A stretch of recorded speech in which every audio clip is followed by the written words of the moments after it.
아멘. 여러분들 금 좋아하시죠? 싫어하는 분은 아마도 한 분도 없을 것입니다. 금이라고 해서 다 가치 있는 것은 아닙니다. 금에도 종류가 있습니다. 24K 순금이 있고 18K 금도 있고 또 옐로 골드도 있고 로즈 골드도 있고 화이트 골드도 있습니다. 이렇게 많은지 처음 아셨나요? 이미 알고 계셨나요? 다 알고 계셨으리라 생각이 듭니다. 금의 종류는 금의 함량에 따라 달라집니다. 순금은 금 함량이 99.9%입니다. 18K는 금 함유량이 75%이고 14K는 금 함유량이 58.5%입니다. 옐로 골드에는 금의 은과 동, 아연, 합금으로 되어 있고 로즈 골드는 금의 은, 동, 합금으로 되어 있습니다. 화이트 골드는 금의 료듐, 도금으로 되어 있고 백금은 금과는 전혀 다른 금속으로 되어 있습니다. 목사님이 어떻게 저걸 다 알지? 혹시 금은방은 하시지는 않았나? 전병선 집사님이 웃고 계십니다. 여러분, 이 금 중에서 어떤 것을 갖고 싶으십니까? 저는 다 압니다. 여러분들이 무엇을 선택하실지 다 갖고 싶다는 사실을 저는 알고 있습니다. 금은 불순물이 얼마나 제거되느냐, 무엇이 첨가되었느냐에 따라 가치가 달라집니다. 우리는 24K 순금을 갖고 싶어 하면서 우리 안에 거짓되고 악한 불순물은 제거하고 있는지 생각해 보아야 할 것입니다. 정말 안타까운 일은 내 안에 불순물이 있는지조차 모르는 분들도 있습니다. 오히려 불순물을 의로 여기는 경우도 있습니다. 예를 들어 누군가를 날카롭게 비판하면서 그것을 의로움이라고 착각하고 자신의 잘못에 대해서는 전혀 비판하지 않습니다. 다른 사람의 잘못보다 자신의 잘못이 더 큰데 자신의 잘못은 보지 못하고 다른 사람의 잘못만을 크게 보고 지적하려고 듭니다.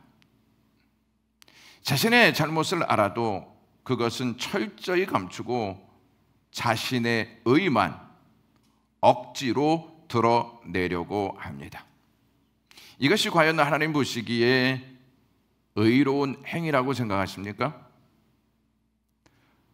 금은 불순물을 얼마나 제거했느냐에 따라 가치가 달라지고 나무의 가치는 어떤 열매를 맺었느냐에 따라 가치가 달라집니다. 열매는 곧 그 나무의 정체성을 대변합니다. 열매를 보면 그 나무가 어떠한 나무인지 금방 알 수 있습니다. 썩은 열매를 맺은 나무가 좋은 열매를 맺은 나무를 보고 비난하는 광경을 여러분들이 보신다면 어이없다는 표정을 짓지 않겠습니까? 그리고 하는 말이 너나 잘해 라는 말을 하지 않겠습니까? 그러나 우리가 나쁜 열매를 맺고 있으면서 좋은 열매를 맺는 사람을 질책하며 잘못을 범하고 있다면 하나님은 내가 못한 일을 내가 하고 있으니 참 잘하고 있구나 이렇게 평가하실까요? 여러분은 왜 교회 안에서 어처구니 없는 일들이 일어나고 있다고 생각하십니까? 그것은 우리가 받은 구원이 얼마나 깊고 신비한 하나님의 선물인지 잘 모르고 있기 때문입니다. 또한 하나님이 우리를 구원하신 목적이 무엇인지 잘 인지하지 못하고 있기 때문입니다. 우리가 구원의 열매를 잘못 알면, 의미를 잘못 알면 알수록 신앙의 불순물이 더해지고, 신앙의 불순물이 더해지면 더해질수록 구원의 기쁨보다는 다른 것으로 기쁨을 얻으려 합니다. 구원받은 자의 삶은 반드시 열매를 동반합니다. 우리는 열매를 통해서 우리의 정체성을 알 수 있습니다. 여러분, 구원에 대한 확신이 있습니까? 몇 분은 아직까지 없는 것으로 확인했습니다. 구원의 확신이 있는 자는 확신하는 것으로만 끝나지 않고 그 확신을 삶으로 드러냅니다. 확신은 삶의 열매를 통해 증명될 수 있습니다. 확신은 있는데 열매가 없으면 그 확신은 옳은 확신이라고 생각하십니까? 우리는 믿음 생활을 하면서 열매에 대한 중요성을 잘 인식하지 못합니다. 왠지 아십니까? 은혜로 덮어야 한다는 분위기가 짙게 깔려 있기 때문이죠. 여러분, 열매가 없어도 은혜로 덮으면 괜찮습니까? 열매가 없어도 자꾸 은혜로 덮으려 하기 때문에 굳이 열매 맺지 않아도 된다는 착각을 하며 삽니다. 우리는 과연 열매가 없거나 나쁜 열매를 맺어도 은혜로 덮으라고 예수 그리스도께서 말씀하셨을까요? 괜찮아, 너희들 열매 없어도 돼. 내가 다 알아서 해줄게. 그러니까 굳이 열매를 맺을 필요 없어. 이렇게 주님이 말씀하신 적이 있습니까? 예수님이 마태복음 5장에서부터 7장까지 산상수훈의 말씀을 하십니다.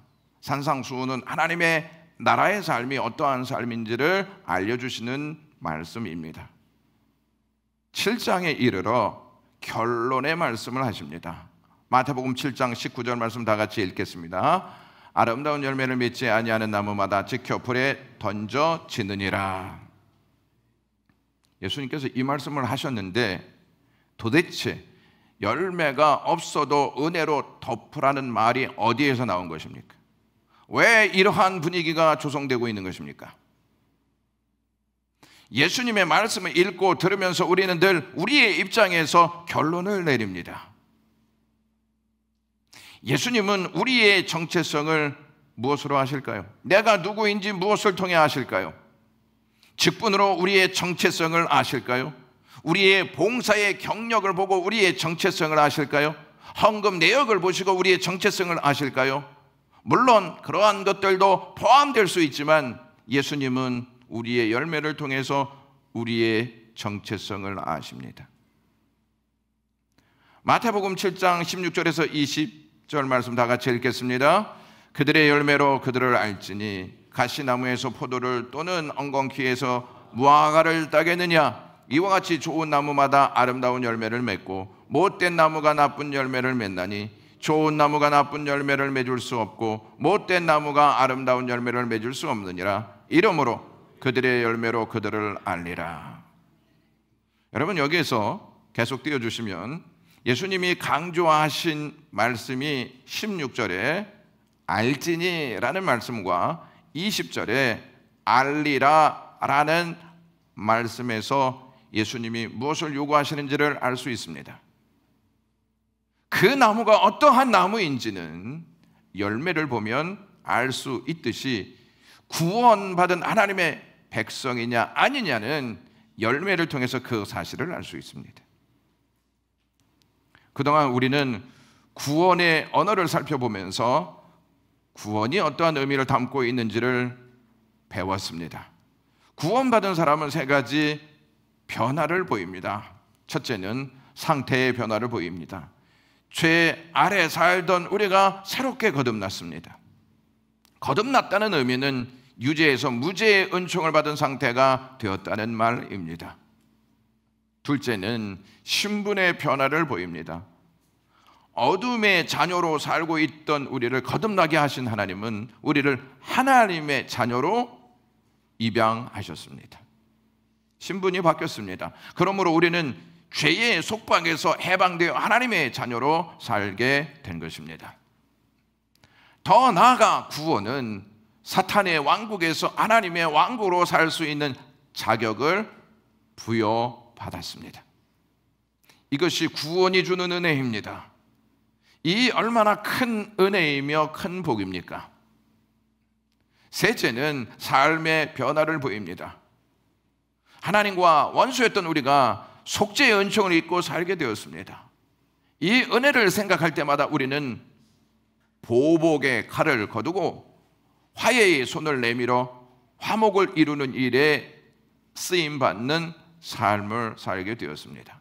그리고 성령 하나님의 조명을 받아 어둠에서 빛으로 나아가 불순하면서 순전한 삶을 살게 되었습니다.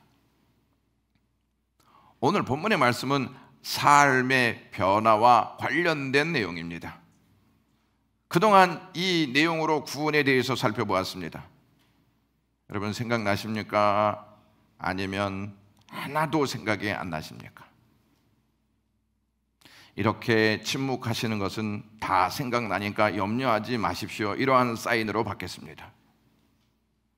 여러분들이 그동안 구원의 언어를 통해서 구원의 의미를 다 아셨기 때문에 저는 큰 보람을 느낍니다. 하나도 잊어버리지 아니하고 다 가슴에 담고 있다고 저는 확신하겠습니다.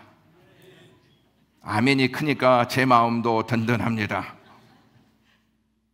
혹시 그것이 이것 같고 이것이 저것 같아서 도대체 무슨 말인지 잘 모르겠다 하는 분들은 구원의 언어 시리즈 설교를 동영상으로 계속 보시면 비로소 그것이 이것 같고 이것이 저것 같은 내용이 그것이 그것 같고 이것이 이것 같게 들릴 수 있습니다. 무슨 말씀인지 아직도 이해를 못하시는 분들이 계십니다. 왜 구원받은 우리는 세 가지 변화가 찾아오게 되는 것일까요? 구원받은 은혜는 우리가 포도나무이신 예수님께 접붙임을 받았기 때문입니다. 포도나무에 접붙임을 받으면 무슨 열매가 나죠? 포도 열매가 납니다. 사과가 나지 않습니다. 자두가 나지 않습니다. 포도가 맺힙니다. 우리가 예수님께 접붙임을 받으면 다른 열매가 아닌 오늘 본문 말씀처럼 하나님이 원하시는 열매를 맺습니다. 열매는 나무가 결정합니다. 다시 말씀드립니다. 우리의 열매는 나무이신 예수님이 결정합니다. 그래서 우리가 좋은 열매를 맺었다 하면 우리는 예수님께 접붙임을 당한 것이고, 좋은 열매가 아닌 나쁜 열매가 있다면 접붙임을 받지 못한 상태입니다. 우리가 좋은 나무에 접붙임을 받았으면 예수님처럼 하나님이 원하시는 열매를 맺게 됩니다. 우리는 구원받은 은혜를 너무 단순하게 여겨서 구원받았으니 죽어서 천국에 가겠지, 이 정도로만 알고 있습니다. 그래서 구원의 기쁨을 누리는 교회라고 하는 표현이 그렇게 가슴 깊이 와닿지 않습니다. 여러분, 신앙생활 하시면서 구원의 기쁨을 누리셨습니까? 신앙생활 하면서 구원의 기쁨을 누리지 못했다면 구원의 확신이 없는 것이고, 구원의 확신이 없는 분들은 구원의 은혜가 뭔지 아직까지 모르고 있다는 것이죠. 구원의 기쁨을 누리지 못하고 신앙생활 하는 것이 과연 올바른 것일까요? 어떤 분은 이러한 분이 있습니다. 빵을 먹거나 과자를 먹어도 나는 꼭 밥을 먹어야 돼, 그래야 포만감이 생겨 하는 분들이 있습니다. 우리에게는 다양한 기쁨이 찾아오죠.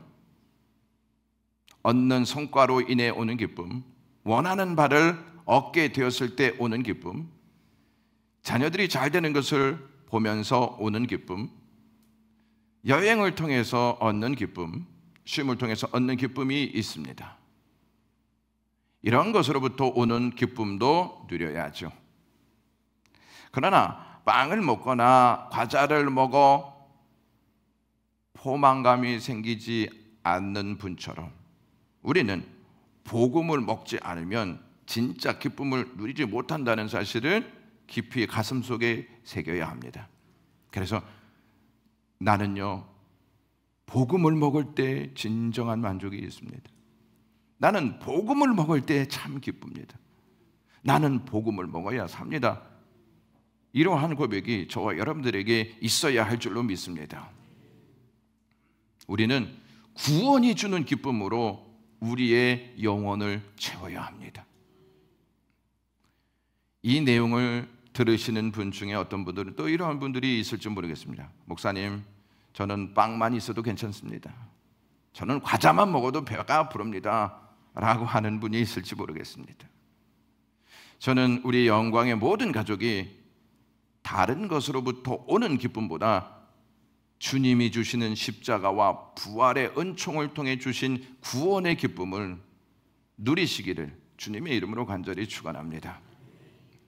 우리가 구원을 죄에서 사함받아 천국에 가는 것으로 생각하니까 구원받으면 되는 거 아니야 라는 생각을 합니다. 구원받으면 됐지 뭐 힘들게 살 이유가 있어 라고 하는 생각을 갖게 되면 신앙의 진보는 없습니다.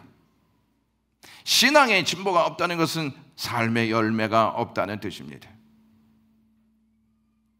구원받아 기쁨을 누리며 사는 자들은 자신이 원하는 열매가 아닌 하나님이 원하시는 열매를 맺으며 삽니다. 그것을 삶의 의미와 가치로 둡니다. 죄에서 사함받은 우리는 그리스도 안에서 자유를 얻었습니다. 그렇지 않습니까? 그리스도 안에서 자유를 얻었다 하는 의미는 무엇입니까? 우리가 이제 자유를 얻었으니까 우리 마음대로 살자, 이 의미를 성경에서 말하는 것일까요? 그리스도 안에서 자유를 얻은 우리에게 바울은 로마서 6장 18절에 이러한 내용을 전달합니다. 다 같이 읽겠습니다.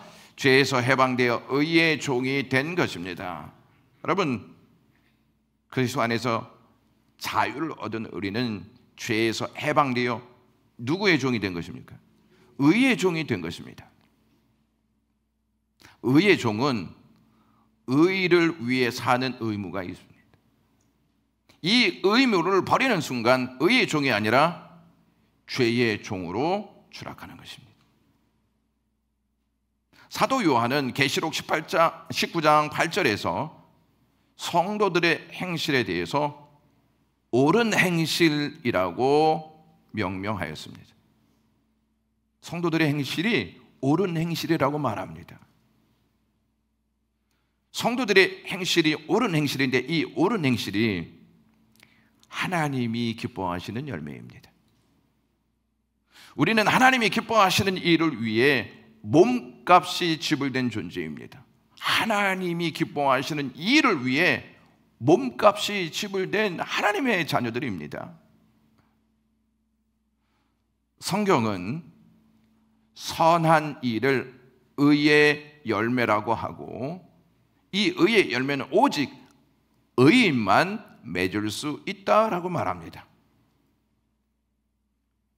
여러분, 시편을 읽어보시면 시편 1편에 다윗이 이 세상에는 악인과 의인이 있다 하는 내용을 알려줍니다. 이 의인과 악인을 설명하면서 다윗은 이 내용을 농사와 연관지어 설명합니다. 의인은 물가에 심은 나무로 잎사귀가 시들지 아니하고 시절을 쫓아 열매를 맺는다라고 말하고 있습니다. 의인은 시절을 쫓아 열매를 맺는다, 이게 의인의 삶이라고 이야기하고, 악인은 겨와 같다라고 말하고 있습니다. 겨는 열매입니까 아닙니까? 열매가 아닙니다. 겨는 추수한 곡식을 탈곡한 후에 내다 버리는 쓰레기에 불과합니다. 알곡은 다시 땅으로 떨어지지만 겨는 바람에 날아갑니다. 다윗은 악을 바람에 나는 곡식 찌꺼기와 동일시하였습니다. 다윗은 의인과 악인을 구분하였고 예수님이 이 땅에 오셔서 다윗과 같이 알곡과 가라지, 좋은 물고기와 나쁜 물고기, 양과 염소, 좋은 나무와 나쁜 나무로 구분하여 말씀하신 내용이 있습니다. 이렇게 성경은 세상에 두 종류의 사람밖에 없다 하는 사실을 알려줍니다. 의인 아니면 악인이다. 중간이 있을까요? 없을까요? 중간은 없습니다. 교회 안에는 어떨 것 같습니까? 교회 안에는 중간의 삶을 사는 사람이 있을까요? 교회 안에는 성령이 다스리든지 죄악된 육신이 다스리든지 둘 중에 하나입니다. 하나님의 벗이든지 대적이든지 둘 중에 하나입니다. 자유인이든지 여전히 속박되어 있든지 둘 중에 하나라고 성경은 알려줍니다. 로마서 7장 1절서부터 6절은 7장과 8절을 아우르는 서론에 해당합니다. 결혼한 여자가 있는데 남편이 살아있을 때에는 법으로 그의 아내로 살지만 남편이 죽은 후에는 자유를 얻는다 하는 신뢰를 들면서 그리스도인들이 예수 그리스도로 말미암아 율법에 대하여 죽었다는 것을 설명합니다. 여러분, 그리스도인이 율법에 대해서 죽었다는 말은 어떠한 의미입니까? 율법에서 이제 자유롭다는 거예요. 율법에서 자유롭다는 말은 율법으로 구원받지 아니하고 그리스도의 은혜로 구원받는다는 의미입니다. 우리가 아는 법의 원리는 아무리 큰 죄를 지어도 피의자가 사망하면 공소권 없음으로 모든 사건이 종결됩니다. 죽음으로 법에서 벗어나는 것이죠. 법은 우리가 살아있는 동안만 우리를 주관하는 것이죠. 로마서 7장 1절에서부터 3절 말씀 보시면 형제들아 내가 법 아는 자들에게 말하노니 너희는 그 법이 사람이 살 동안만 그를 주관하는 줄을 알지 못하느냐. 남편 있는 여인이 그 남편 생전에는 법으로 그에게 매인 바 되나 만일 그 남편이 죽으면 남편의 법에서 벗어나느니라. 그러므로 만일 그 남편 생전에 다른 남자에게 가면 음녀라. 그러나 만일 남편이 죽으면 그 법에서 자유롭게 되나니 다른 남자에게 갈지라도 음녀가 되지 아니하느니라 라고 말하고 있습니다. 원래 우리에게는 큰 죄가 있었습니다. 하나님의 공의가 죄에 대한 수사를 마쳤고 물증도 확실하게 하나님의 율법이 사형 판결을 언도했습니다. 그러나 그때 우리가 예수 그리스도의 십자가의 죽으심과 연합하여 세례를 받음으로써 옛사람은 죽었습니다. 이제 죽음으로 율법에서 벗어나게 되었다는 것이죠. 참으로 하나님이 우리에게 이러한 복음의 길을 열어주신 것은 불의와 거짓을 행하던 옛사람을 벗어버리고 그리스도의 새 사람이 되어서 하나님을 위해 빛의 열매를 많이 맺게 하시려고 하시는 목적이 있다는 사실입니다. 로마서 7장 4절 말씀을 다 같이 읽겠습니다. 시작. 내 형제들아 너희도 그리스도의 몸으로 말미암아 율법에 대하여 죽임을 당하였으니 이는 다른 이 곧 죽은 자 가운데서 살아나신 이에게 가서 우리가 하나님을 위하여 열매를 맺게 하려 함이라. 여러분, 우리가 구원받은 것은 하나님을 위하여 열매를 맺게 하려 하신 하나님의 목적이 있습니다. 여러분, 하나님이 기뻐하시는 열매는 과연 뭘까요? 교회에서 열매 하는데 그 열매의 의미를 잘 모르고 있는 분들이 있습니다. 우리가 예수 그리스도를 믿음으로 맺게 되는 첫 열매가 있습니다. 그것은 회개와 고백입니다. 예수 그리스도를 딱 믿을 때 우리 안에 예수 그리스도가 주인이 아니라 죄와 우리 자신이 주인이었다는 사실을 깨닫고 회개해야 합니다. 하나님, 내가 내 주인으로 살았습니다. 저를 용서해 주십시오. 이러한 회개의 고백을 하는 것이죠. 회개는 옛 방식에서 하나님의 방식으로 바꾸는 역사입니다. 우리의 가치관과 삶의 목적을 바꾸는 것이 회개입니다. 이는 죄인이 경건하고 신령한 열매를 맺을 수 있는 유일한 길입니다. 경건하고 신령한 열매를 맺기 위해서는 반드시 회개와 고백이 필요합니다. 참된 회개를 하려면 죄에 대한 관점을 바꾸는 마음의 변화가 있어야 합니다. 참된 회개를 한 사람은 무엇을 미워할까요? 옆 사람을 미워할까요? 죄를 미워합니다. 죄를 미워하지 않는 한 우리 안에서 참된 회개는 결코 일어나지 않습니다. 죄를 미워하게 되면 거룩을 추구하고 거룩한 삶을 살려는 노력을 지속적으로 합니다. 우리가 교회를 다니면서 거룩한 삶을 살려는 노력을 내려놓는 이유 중에 하나가 죄를 미워하지 않기 때문입니다. 죄를 미워해야 거룩한 삶을 사는데 죄를 미워하지 않고 같이 살려고 하기 때문에 거룩한 삶이 나타나지 않는 것입니다. 사도 바울은 사도행전 26장 20절에 회개하고 하나님께 돌아와 회개에 합당한 열매를 맺으라 라고 말합니다.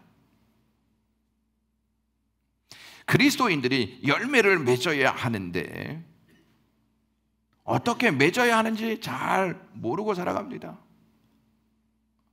우리가 열매를 풍성히 맺기 위해서는 반드시 회개가 동반되어야 합니다.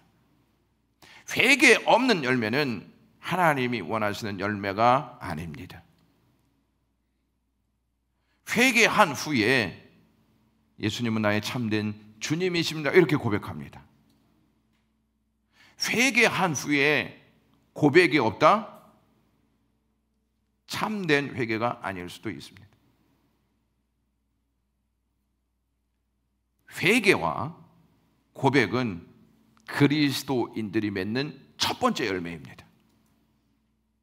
따라서 구원의 삶은 회개와 고백으로 시작됩니다. 여러분, 고백은 순간 느끼는 감정에 따라서 하는 말의 내용이 아닙니다. 여기에는 두 가지가 있는데, 하나는 법정에서 한 사람의 유무죄에 대한 선포, 이것과 왕의 언약에 대한 충성 맹세를 공개적으로 선포하는 것을 고백이라고 말합니다. 그냥 고백이 조용하게 내가 주님을 사랑합니다, 이 고백이 아니고 공개적인 석상에서 주님은 나의 주인이십니다 이렇게 고백하고 왕의 언약에 대한 충성 맹세를 공개적으로 선포하는 것처럼 하는 것이 고백이라는 말씀입니다. 그냥 우리가 어디에 가서 많은 사람들이 있으니까 창피해서 주님은 나의 주인이십니다, 참된 고백이 될 수 있습니까, 여러분?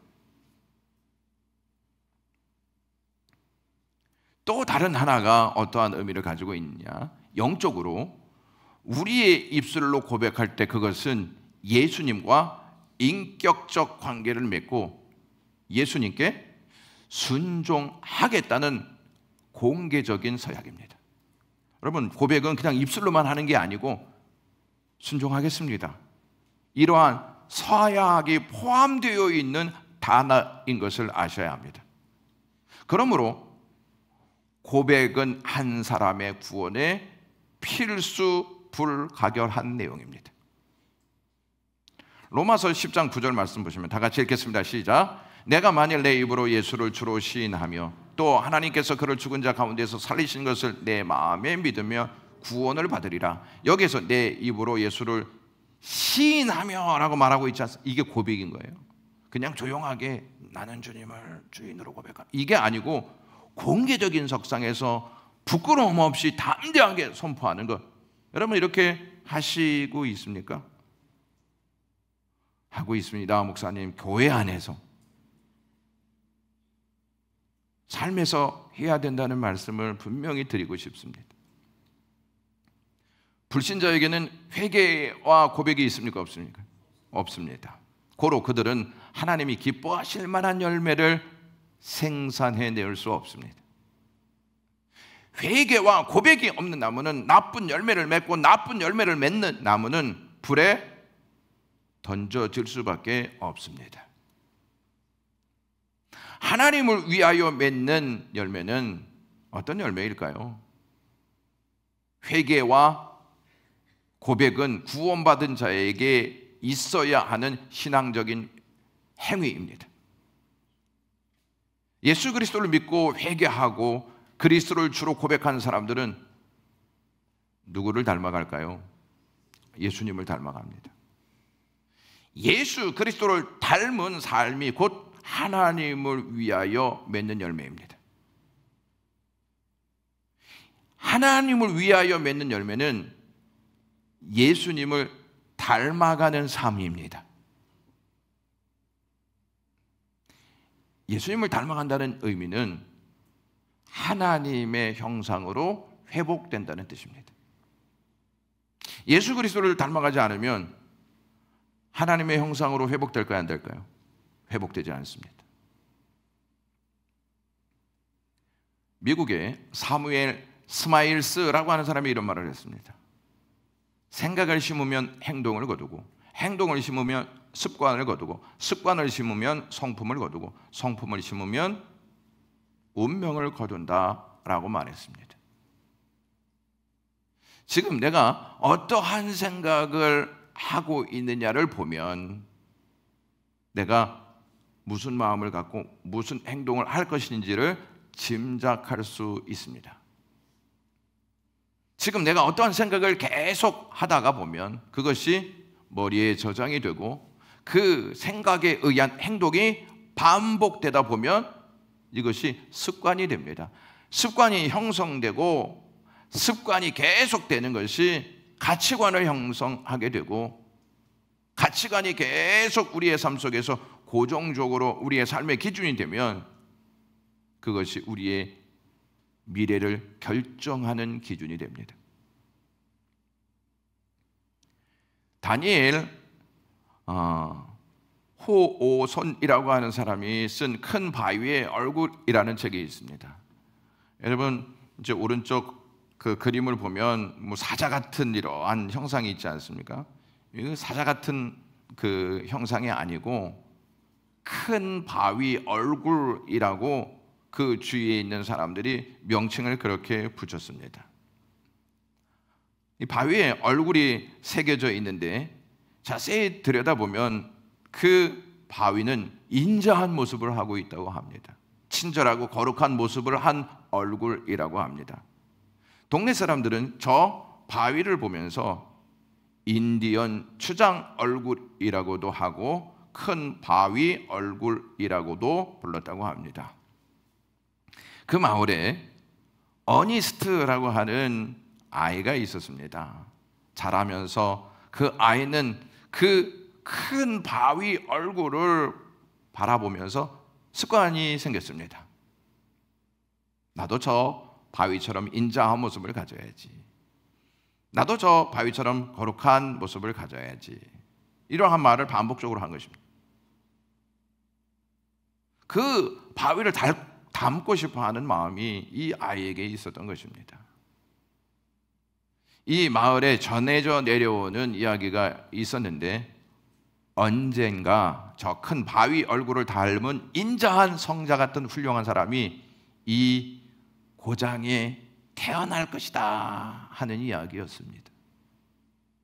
그래서 어니스트는 그 예언이 실현되어 그 훌륭한 인물을 만나보기를 소원했습니다. 어느 날 큰 바위 얼굴을 닮았다는 억만장자 부자가 나타났습니다. 그러나 그 사람은 매우 인색한 장사꾼에 불과하였습니다. 다음에는 육척 거구의 장군이 나타났습니다. 그는 천상천하 유아 독전처럼 군림하는 자였습니다. 세 번째로 대통령감이 나타났다고 해서 가보니 말은 너무 잘하는 사람이었는데 인자한 모습이 없었습니다. 겸손한 모습이 없었습니다. 네 번째로 천재적인 시인이 나타났습니다. 시만큼 사람이 뛰어나지는 못했습니다. 그러는 사이에 어니스트가 나이를 먹고 성장을 했습니다. 백발의 노인이 되었습니다. 백발의 노인이 되어서 어느 교회에서 설교를 다 하고 있었는데 어떤 사람이 갑자기 이렇게 소리를 질렀습니다. 보세요. 여기 서 계시는 어니스트가 바로 저 위대한 바위 얼굴과 같은 사람입니다 라고 말입니다. 어니스트는 자신이 생각한 대로 자기도 모르는 순간에 그렇게 변화되었던 것입니다. 무엇을 보면서? 큰 바위 얼굴을 보면서. 예수님의 은혜로 구원받은 사람은 예수님을 생각합니다. 그리고 예수님을 바라보면서 예수님을 닮고 싶어하는 경건의 훈련을 쌓습니다. 금요일 심야 기도의 시간에 마지막 찬양이 무엇인지 아십니까? 목사님 안 나와서 잘 모르겠습니다. 그런데 화면은 저렇게 나와 있습니다. 원하고 바라고 기도합니다 라는 찬양이었습니다.